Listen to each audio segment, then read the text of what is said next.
dấu lâu pathin in Solomon ko ma ane ime sung pathin thil kun akidang nge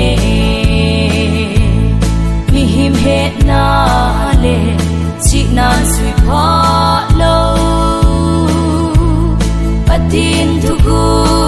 kidang ho het thei na ichan theyu pathin zalbo ahi song pi chunga gol ki thol na lampi Jesu chu tôn sot song phi chu ahi eden gul lui zi a chon sit na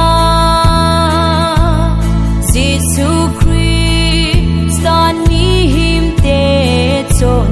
sit na zo si thing pel ge ya e ho khela atho na chu sung pathin thil kun akidang nge mi him het na le chi na sui pha lo patin thugu kidang ho het thei na ichan theyu pathin zalbo ahi tui pi chunga kung ki tol na lampi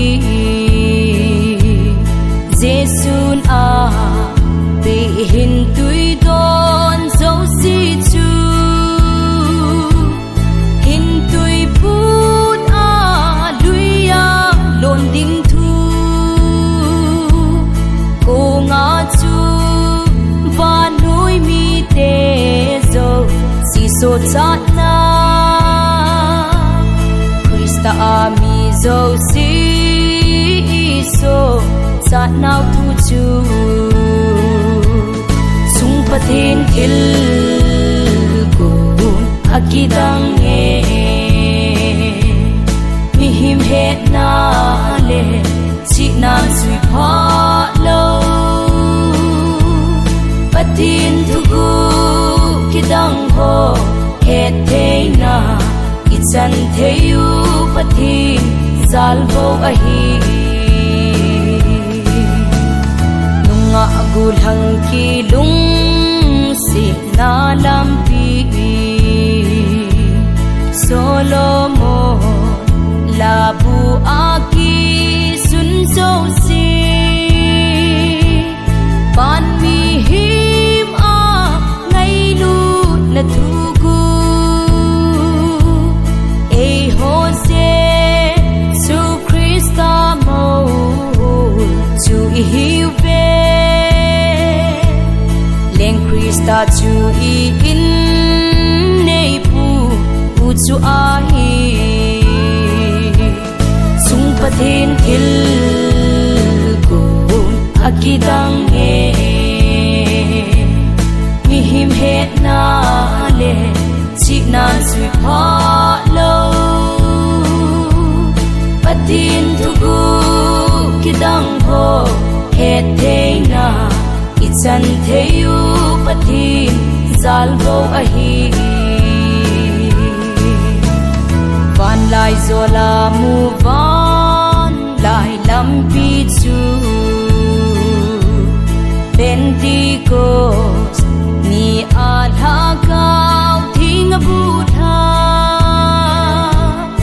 e ho ai manu ela pathin che na mi him la hung hi phanin leng Solomon het lo ho chu